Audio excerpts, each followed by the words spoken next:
The Giant and How He Humbugged America by Jim Murphy.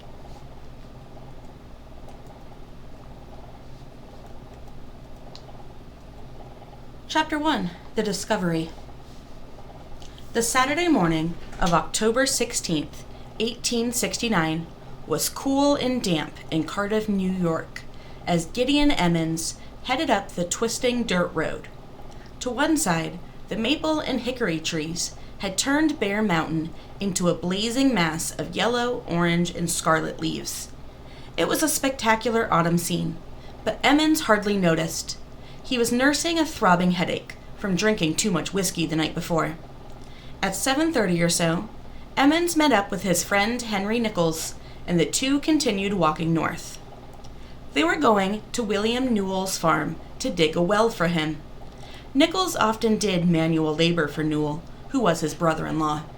He would perform simple chores, such as building stone walls, fixing leaky roofs, or cutting and stacking corn stalks. But this sort of work was unusual for Emmons. Emmons had lost his left arm in the Civil War 4 years before, so he wouldn't be very useful at digging. Newell may have thought Emmons would be good at moving rocks and small stones from the hole while Nichols did the actual digging. Or he may have wanted to be charitable, since there wasn't much work available in a farming community for a one-armed man who drank a little too much. And here's a view of the cornfield from Stub Newell's farm, taken from the Onondaga Historical Association Museum and Research Center. 20 minutes later, Emmons and Nichols arrived at the plain white farmhouse where Newell and his wife Lydia lived with their young son, William Jr. Newell, who was also called Stub because he wasn't very tall. It's where they greeted them and immediately led them down a sloping hill to behind his barn. The ground there was spongy and wet, and the broad expanse that stretched out before them was more like a soggy marsh than a pleasant meadow. Fortunately, Newell pointed to a dry, raised area 10 feet from the barn and told Emmons and Nichols to dig the well there. He thought they might hit a good supply of water if they went down around 4 feet. While the two men began their work, Newell went back to his house, where another day laborer, John Parker, waited. Newell was impatient to get his well dug and had a carefully thought-out plan for the day. While the well was being dug, he and Parker were going to select the stones that would eventually line the inside of the well and bring them to the site. Later in the morning, a fourth man, Smith Woodmansey, would arrive to stone the well.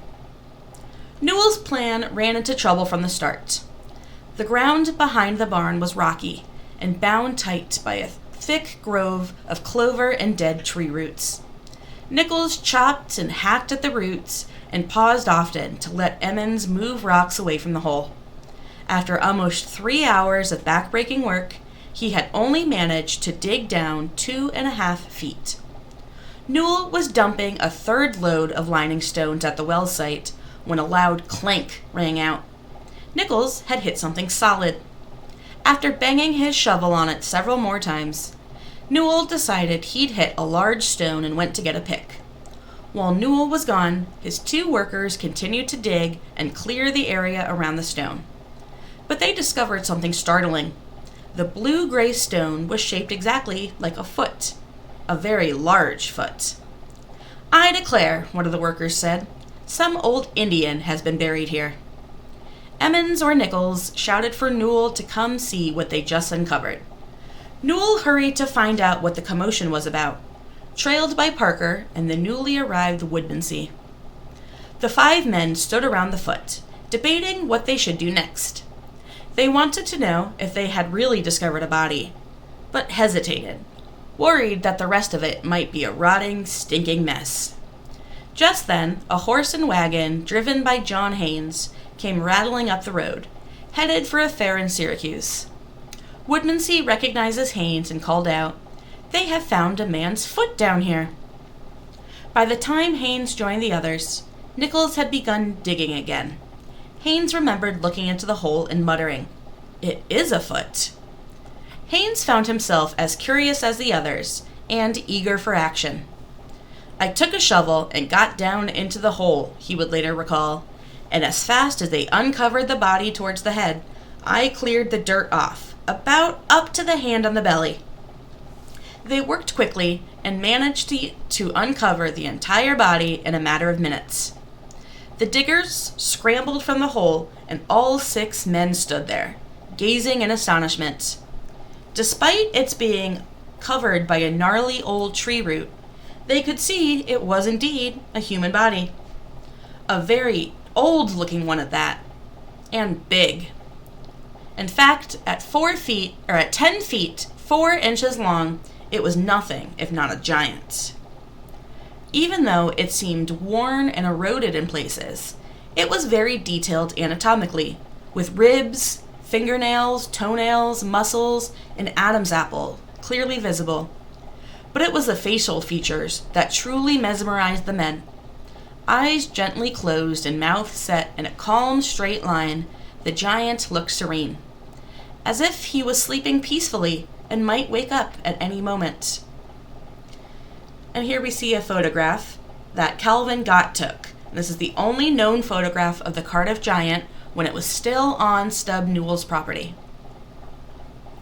Someone suggested the figure might be an ancient member of the Onondaga Indian tribe.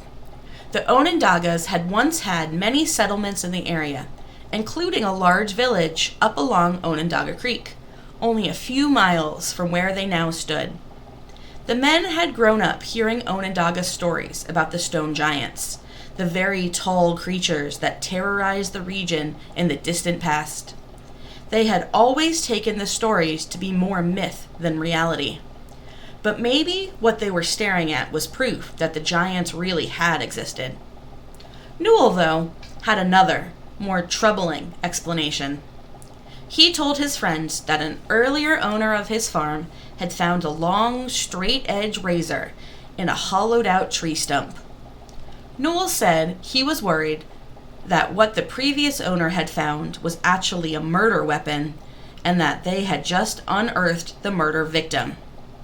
He went on to say he did not like the thought that the killer could still be living nearby, and might not like that they had found the body.